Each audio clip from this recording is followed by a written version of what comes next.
그러니까 인문철학 제재를 바라볼 때는 인문철학은 한마디로 얘기하면 뭐야? 관점이야, 관점. 세상을 바라보는, 인간을 바라보는, 어떤 현상을 바라보는 관점이죠. 그러면 어떤 용어 개념이 나왔을 때는 이 용어 개념은 어떤 관점에 해당하느냐가 중요합니다. 역시 관계 따지는 거예요. 그 용어 자체에 그지 집착하면 안 돼. A라는 용어가 나오고 B라는 용어가 나왔을 때 A, B 용어가 모두 어때? 동일한 관점에 해당한다면 그 A, B의 개념은 어때? 같은 걸로 봐도 무방합니다. 그게 인문 철학 제재의 어떤 개념적 속성, 특성입니다. 그걸 생각하면서 우리가 이 지문을 좀 봅시다. 첫 번째 들어갈게요. 역시 뭐 PRQ를 잡는 건 똑같고요. 처음에 이제 근대 초기의 합리론에서 쭉 나왔습니다. 맞지? 이런 거였어요. 합리론도 뭐야? 하나의 관점 아니에요, 관점. 맞지? 합리론적 관점에서는 이성에 의한 확실한 지식만을 중시했고 미적 감수성은 무시했어요. 그지? 무시했대요. 이러한 근대 초기 합리론에 맞서 대비된다. 그제? 중요한지 한번 보자. 일단 맞서라고 해서 무조건 체크하는 건 아니고 칸트는 미적 감수성을 미감 판단력이라고 부르면서 이 또한 어떤 원리에 의거하며 결코 이성에 못지않은 위상과 가치를 지닌다는 주장을 펼친다. 이러한 작업에서 핵심 역할을 하는 것이 그의 취미 판단 이론이다를 읽어보니까 이거는 뭐야? 합리론적 관점이 아니고 무엇에 관한? 칸트의 관점에 관한 그림이 확실합니다. 그렇죠? 그럼 여기서 이제 딱 체크를 했습니다. 칸트의 관점은 어떤 거라고? 이거라고요. 그러면 올라가서 어때? 이 칸트와 대비되는 합리론은 무엇인가? 이거지.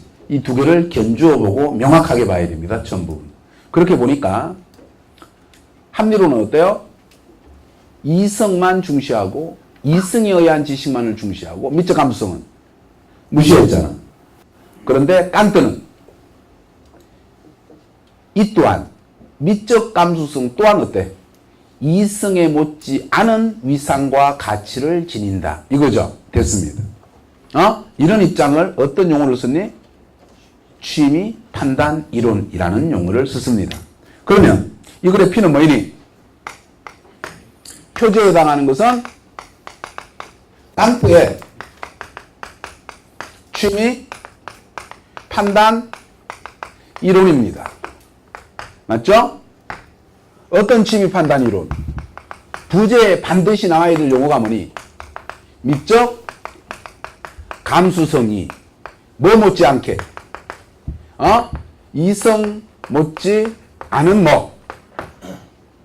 위상 혹은 가치를 지닌다는 관점, 이런 관점으로 바라보는 칸트의 취미 판단 이론입니다. 그치? 가장 큰 차이점은 뭐니? 이 미적 감수성을 바라보는 관점이죠. 이성을 바라보는 관점은 똑같아요. 맞지? 합리론은 어때? 이성을 중시하고 미적 감수성을 무시했잖아. 칸트는 이성을 무시했니? 아니에요. 이성도 중요하다고 했습니다. 이성도 어때? 못지않다고 얘기했죠? 근데 이성만큼 뭐도 중요하다고? 미적 감수성도 중요하다는 얘기를 한 거 아니에요. 됐지? 이제 미적 감수성의 중요성, 미적 감수성의 위상과 판단에 대해서 이제 이야기해 나갈 겁니다. 확실하죠? 가봅시다, 이제. 취미 판단이란 개념 정리 중요한 게 아니라니까. 맞지? 개념 간의 관계가 중요하다니까. 천천히 읽어가 보면서 여기 어떤 말이 나왔니? 규정적 판단이라는 말이 나왔고 여기 뭐가 나와? 하지만 취미 판단이라는 말이 나왔죠. 그럼 우리는 이 취미 판단이 누구 관점이야? 당연히 칸트의 취미 판단 이론 아니야. 이것과 대비되는 규정적 판단은 누구 거야? 이거 합리론의 관점입니다. 곧 이 규정적 판단은 어떤 말과 바꿔도 무관해. 합리론과 바꿔도 무관하다는 걸 알아야 되는 거예요. 이해되니? 그래요. 그래서 뭐가 나오니? 규정적 판단은 무엇이? 이성이 지식이나 도덕 준칙을 구성하는 것이 규정적 판단이죠. 됐니? 이거는 합리론 거, 규정적 판단은. 취미 판단은 칸트 거. 이렇게 관점을 구분 지을 줄 아는 것이 중요하다는 이야기예요. 그럼 이제 두 개의 대비점은 정확하게 뭐니? 규정적 판단은 뭐야? 객관적 성질을 가지고 판단하는 것이고, 취미 판단은 주관적 감정에 의거해서 판단하는 것이지. 이해됐습니다. 주관적 감정에 의거하느냐, 객관적 성질을 가지고 하느냐. 됐습니까? 그래요. 이거 명확하게 머릿속에 새기면 될 것 같아요. S는 P다가 중요한 것이 아니고요. 그리고 그 다음 단락가니까 또 뭐 나오니 여기 규정적 판단 나오고 뜻이 이와 달리 취미 판단은 나오죠. 이 글의 P는 취미 판단. 뭐라고? 오로지 하나의 개별 대상에 대해서만 이루어지는 판단이 취미 판단. 그러면 규정적 판단은 어떠하다고? 아 그렇구나. 여러 대상이나 모든 대상을 묶은 하나의 단위에 대해서도 이루어지는 판단. 됐니? 오로지 하나냐 아니면 여러 개도 가능하느냐 이렇게 머릿속에 구분하고 가는 거죠. 됐니? 그래요. 똑같은 이야기를 하는 겁니다. 한편 취미 판단은 해서 쭉 체크를 한 이유는 쭉 바로 체크한 거 아니야 얘들아 그지? 이거 바로 체크한 게 아니고 뭐 쭉 읽어가다가 취미 판단에는 내가 관로 묶어놨잖아. 이거 뭐야? 예시지. 대상에 대한 지식뿐 아니라 실용적 유익성, 교훈적 내용 등 일체의 다른 맥락이 끼어들지 않아야 한다는 것이다. 얼마나 중요하면 예시까지 들어서 앞문장을 뒷받침하냐고. 맞지? 돌아와서 체크하고 머릿속에 새겼습니다. 왜? 출제되는 역시 Q에 해당하니까요. 맞죠? 취미 판단은 오로지 대상의 형식적 국면을 관조하여. 형식적 국면이 뭐니? 나는 잘 모르겠어. 이런 말 어떻게 하니 얘들아 그지? 그래. 이게 중요하면 예시에서 풀어서 주겠지 뭐. 그것이 일으키는 뭐에 따라? 아까 나왔지 감정. 감정에 따라서 미추를 판단하는 거 맞죠? 주관적 감정에 의한 판단. 이것 외에는 어떤 다른 목적도 배제하는 순수한 태도. 즉 미감적 태도도 뭐니? 취미 판단. 깐따하고 똑같은 그냥 관점이라고 보시면 돼요. 단어 자체에 집착하지 말라는 얘기요, 용어에. 그래요. 뭐를? 지식 따위, 실용적 유의성 따위, 교훈성 따위는 어때? 끼어들지 말아야 됩니다. 오로지 어때? 주관적인 감정에 의거해서 판단하는 것. 됐네? 그래. 이해됐습니다. 계속 갈게요. 중요한 것은 취미 판단이 기본적으로 공동체 차원의 것이라는 점이다. 순수한 미감적 태도를 취할 때 순수한 미감적 태도가 바로 끼어들지 않는 것이지. 주관적 감정 외에는 취미 판단의 주체들은 미감적 공동체. 그래서 공통감이라고 불리는 공통의 뭐 미적 감수성이죠. 이 공통감이라는 것은 뭐의 일종이야? 미적 감수성의 공통된 미적 감수성을 공통감이라고 얘기합니다. 그제? 그래서 이때 공통감은 취미 판단 이론이죠. 취미 판단의 미적 규범 역할을 한다. 즉 공통감으로 인해서 공통감이 뭐라고? 미적 감수성. 맞지? 공통된 미적 감수성이 이걸로 인해서 취미 판단은 규정적 판단이 누구 거라고? 합리론 거라고요. 객관적 보편성과는 구별되는 뭐 주관적 보편성을 지니는 것으로 설명된다. 저는 이게 어때요? 이 질문에 가장 P와 직결되는 거라고 생각해요. 왜? 처음에 뭐라고 얘기했니? 이 글의 P는 뭐라고? 깐트의 취미 판단 이론. 어떤 취미 판단 이론? 미적 감수성이 뭐 못지않은 이성 못지않은 위상과 가치를 지닌다. 이거 아니야. 어떤 위상과 가치를 지니니? 여기 보니까 나왔잖아. 뭐? 이 규정적 판단의 객관적 보편성은 뭘로 통해서? 이성이라는 개념을 통해서 이루어지는 것이라면 이것과 대등하게 뭐 공통감이라는 뭐 미적 감수성에 의해서 뭐가 만들어지니? 주관적 보편성이 만들어지는 거지. 아니? 그래서 객관적 보편성은 뭐에 의한? 이성에 의한. 주관적 보편성은 뭐에 의한? 공통의 미적 감수성에 의해서. 그래서 미적 감수성도 이성 못지않은 어때? 역할, 위상과 가치를 지닌다. 이렇게 되는 거지. 주관적 보편성이 뭐니? 아직도 무슨 말인지 모르겠다 얘들아. 그치? 깐트는 너무 어려워. 중요하니 우리한테 이 개념 자체가 객관적 보편성이냐 주관적 보편성이냐 이렇게 되면 되죠. 따라서 어떤 주체가 내리는 취미 판단은 그가 속한 공동체의 공통감, 공통의 미적 감수성을 예시한다. 이렇게 얘기했습니다. 이러한 분석을 통해 깐트가 궁극적으로 지향한 것은 인간의 총체적인 자기 이해다.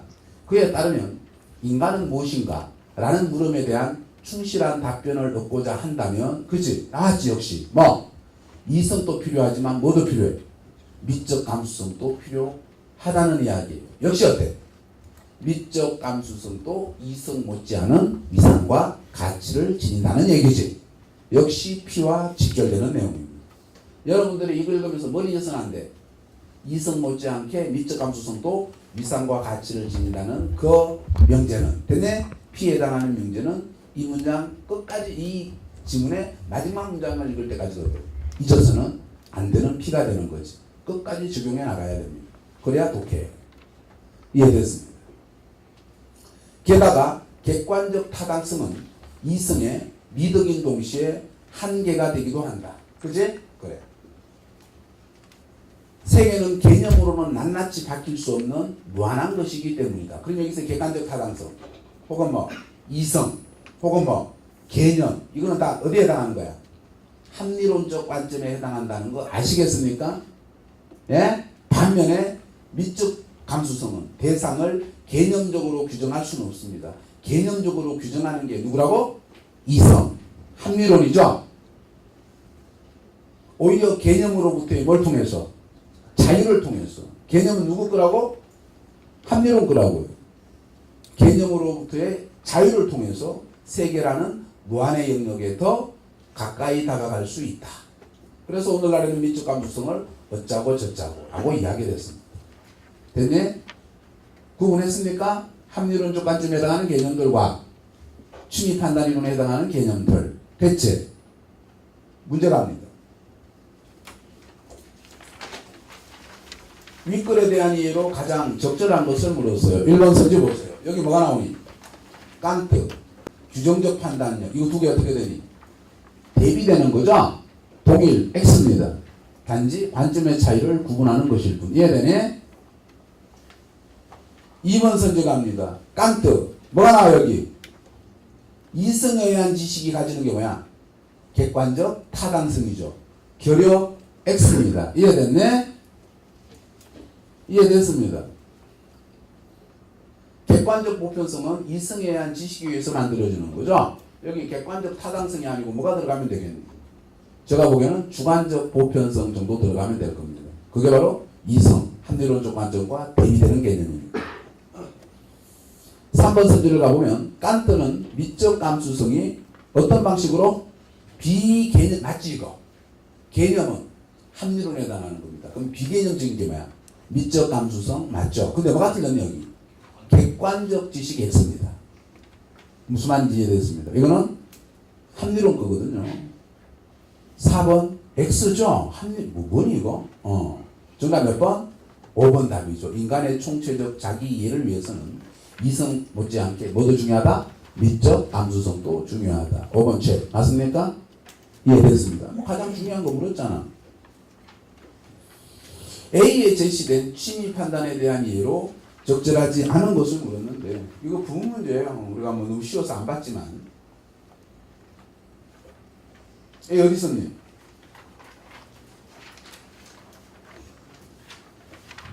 지금 여기 표시 안 돼 있네? A 엄청 길죠? 1문단 2문단 있다 그러지? 그렇지만 여러분 이건 다시 필요하면 부분 문제로 들어가야 되겠지만 충분해도 돼요. 그냥 봐도 맞출 수 저는 있다고 생각을 해요. 뭐? 취미 판단에 대한 이해로 적절하지 않은 것은 몇 번 답이니? 4번 답이 되겠죠. 취미 판단은 뭐? 배제돼야 되는 거지? 뭐가 배제돼야 되니? 필요하면 이제 예시 부분 봐야 되기 때문에 부분 문제로 묶어놓은 겁니다. 이해되니? 이건 돌아간다고 했을 때 수치서로 할 필요 없어요. 바로 여기 나오는 권선징악이라는 것은 바로 뭐니? 교훈적 내용이 되겠죠. 이것이 배제돼야만이 순수한 미감적 태도적 취미 판단에 해당하는 것이니까. 이해됐습니다. 나머지 확인하시고 넘어갈게요. 윗글을 통해 추론한 내용으로 적절하지 않은 것을 물었습니다. 그치? 그냥 1번 답 나와야지. 개념적 규정 누굴까요 이거? 개념, 규정적 판단. 합리로운 거지? 근데 무슨 취미 판단을 가능하게 하니? 1번 최. 맞네? 이거는 3초 만에 다 튀어나와야 되는 거야. 개념 구분하는 거니까. 나중에 인문 철학질에 들어가면 거기서 이제 더 어려운 내적 구분, 혹은 외적 구분. 그런 것까지 공부할 겁니다. 지금은 기본적인 대비만 보고 갑시다.